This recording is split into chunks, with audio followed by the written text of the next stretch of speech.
Olá, nono ano. Vamos então encerrar a nossa unidade sobre a América Latina nos anos recentes. Então, nas aulas passadas, vocês viram um pouco dessa história da América Latina, o conceito América Latina e algumas semelhanças que os países latino-americanos têm na sua história com relação à exploração que sempre tiveram desde o período colonial e, posteriormente, com a dominação política de uma minoria da elite branca desses países latino-americanos e que, em alguns momentos, implantaram ditaduras e também ditaduras militares, como aconteceu no Brasil. Então isso repetiu em muitos países da América Latina. E isso tudo tem como resultado uma grande desigualdade social, que é o tema dessa aula para encerrar a unidade. Então nós vamos falar agora sobre a desigualdade social nos países latino-americanos, que é um dos assuntos mais importantes para nós latino-americanos, porque a desigualdade social ela é a fonte de grandes problemas, de outros grandes problemas importantes que esses países sofrem. Então, se nós considerarmos a crise econômica somada com a instabilidade política, que sempre é presente na história dos países latino-americanos, isso resulta no aumento da pobreza. Então, uma sociedade que já tem uma população bastante pobre, uma grande quantidade de pessoas mais pobres, isso faz com que a pobreza aumente ainda mais e que essa camada de pessoas mais pobres também aumente. Então, as diferenças de poder econômico entre as classes sociais, elas começam a ficar cada vez mais visíveis e cada vez maiores. Então, vamos raciocinar o seguinte, não é essa a melhor das divisões sociais, mas para ficar mais fácil para o entendimento aqui, vamos dividir a sociedade na América Latina, inclusive o Brasil, uma camada pobre, uma classe média e uma camada mais rica, certo? Então nós temos os pobres, classe média e rica. Então o que acontece nos países latino-americanos é que a diferença entre uma camada e outra, ela fica cada vez maior quando essas crises se acentuam. Então os ricos ficam muito distantes dessa classe média e os pobres ficam muito distantes da classe média também. Tá certo? Então é muito difícil alguém da classe média entrar nesse grupo dos ricos. Por outro lado, é muito fácil alguém dessa classe média cair para o grupo dos mais pobres. E dos mais pobres subir para essa classe média também é muito difícil. Então a diferença do poder econômico entre as classes aumentaram. E aí os grupos que são menos favorecidos ficaram ainda mais distantes da classe média, como eu acabei de dizer. Como que nós sabemos disso tudo? Porque existem algumas instituições, algumas comissões que levantam esses dados, levantam informações, evidências para comprovar essas informações. Por exemplo, a Comissão Econômica para a América Latina e o Caribe, o CEPAL, que todos os anos publica um relatório e no de 2017 demonstrou que o poder aquisitivo das famílias caiu consideravelmente, ou seja, o poder de renda das famílias, o poder de compra das famílias diminuiu bastante, muito por conta do colapso dos programas assistenciais. Vocês viram nas aulas anteriores que muitos governos latino-americanos, nos anos recentes, nas últimas décadas, entraram no governo de muitos países na América Latina, governos que têm, por questão ideológica, fazer a distribuição de renda. E aí fizeram políticas públicas para a distribuição de renda, de forma que esse número de pessoas menos favorecidas foram muito beneficiadas, conseguiram alguma renda para conseguir sair da linha da pobreza, para conseguir ter algum recurso para consumir no seu bairro, na sua cidade, no mercado próximo da sua casa, para ter o mínimo para a sobrevivência.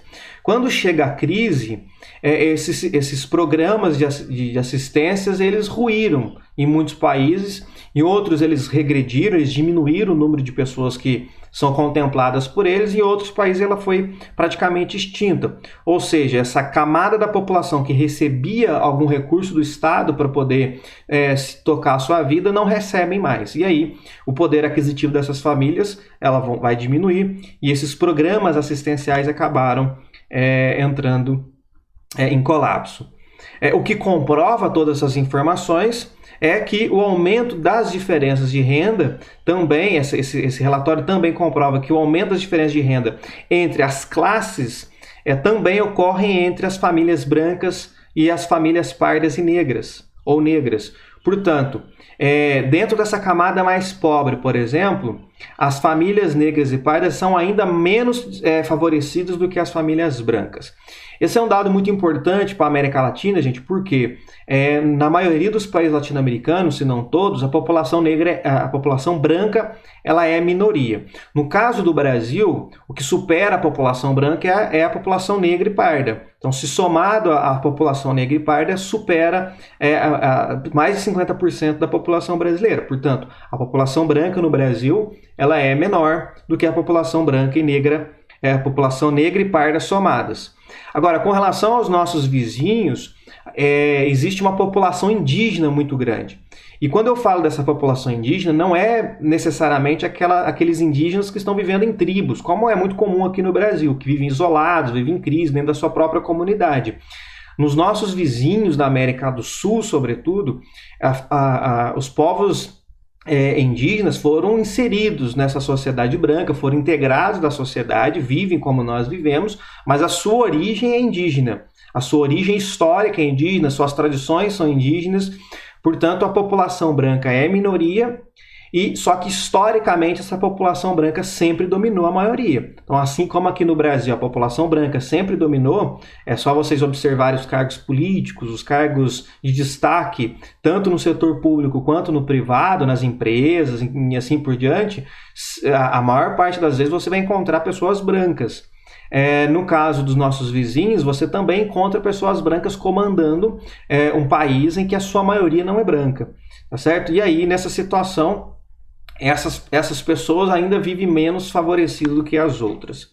Com a crise de 2010, isso vai se ampliar ainda mais e vai ampliar o número entre os ricos e pobres, como eu já disse. Então, a diferença entre ricos e pobres vai ficar cada vez maior e a diferença entre brancos e negros ou pardos também vai ficar cada vez maior. E isso vai ligar a um outro problema gravíssimo da América Latina, que é a questão da violência. Então, o aumento da desigualdade gera aumento da violência. E isso aqui, gente, não é assim, uma suposição. Isso aqui é um dado concreto, um dado que pode ser estudado, observado, não só na América Latina, mas em diversas partes do mundo. Todos os países em que a desigualdade social é muito grande, a violência é muito grande. Nos países em que a desigualdade é menor, a violência também é menor. Portanto, é possível nós fazermos essa ligação em que a desigualdade social ela é causa de violência. Ela talvez não seja a única causa, mas é uma das causas mais importantes para o aumento da violência.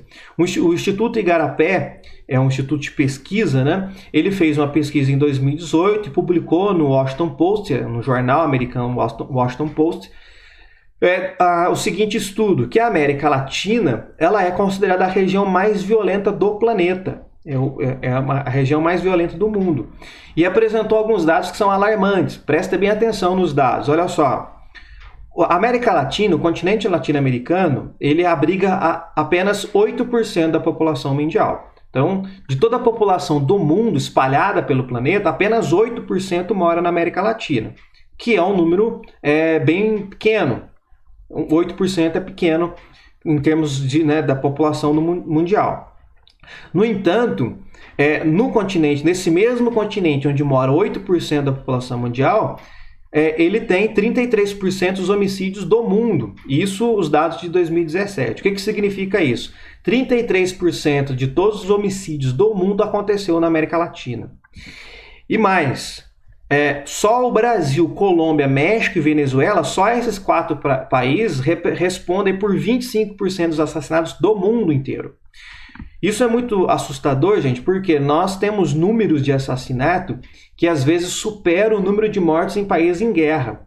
Então, no Brasil, por exemplo, morrem mais pessoas assassinadas do que pessoas que morreram na guerra da Síria nos últimos anos. Tá certo? Então, nós estamos falando de números de mortos assassinados que é números de países em guerra. Tá certo? Então, aí demonstra o quão grande é a violência no Brasil. Um problema que é muito grande, que é presente em toda a nossa história e que nós temos muita dificuldade de sair e que tende a agravar cada vez mais, principalmente nos momentos de crise econômica, como o que nós estamos vivendo agora, tá certo? Bem, e aí, é claro, os principais motivos dessa violência, né? A má distribuição de renda, como nós já dissemos, né? A desigualdade social, uma pobreza endêmica, ou seja, você tem uma pobreza nesses países que ela é histórica, estrutural e que tem uma dificuldade muito grande de mudar essa situação. Nós temos gerações e gerações de família que vivem em situação de miséria. Um dado importante, por exemplo, do Brasil, que as pessoas, às vezes, aqui na nossa região, como é uma região um pouco mais rica, um pouco mais próspera, a gente não consegue perceber esses dados. Mas no Brasil, mais da metade das casas de todo o país não tem saneamento básico, ou não tem rede de esgoto, ou não tem água encanada, tá certo? Mas o mais grave é quando não tem a rede de esgoto, tá certo? Porque, às vezes, dependendo do lugar, você tem ali a eliminação de dejetos em céu aberto, facilita a contração de doenças, assim por diante. Ou em muitas casas que não tem água encanada. Portanto, vejam, nós estamos falando de mais da metade das casas no Brasil é assim. Na nossa região isso é um absurdo. Quantas casas que vocês conhecem que não tem água encanada ou rede de esgoto? Praticamente todas que nós conhecemos têm. Mas isso não significa que esse modelo se replica no Brasil inteiro. Quando nós pegamos todo o Brasil, que é um país de tamanho continental, esses números começam a ficar evidentes, eles começam a aparecer e nós percebemos então essas desigualdades. Imagine, uma coisa básica, rede de esgoto e água encanada.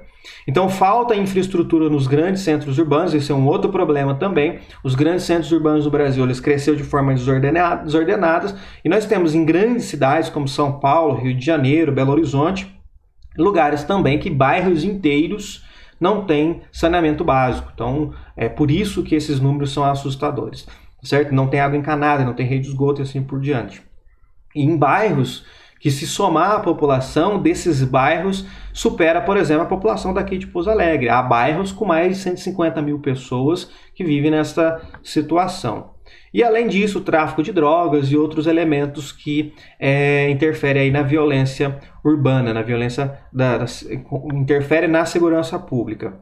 E a grande quantidade de armas com o crime organizado. Então, no Brasil é relativamente fácil criminosos conseguirem armas. Tá certo? Então há um problema de fiscalização, ou quando não há até mesmo conivência do Estado, né?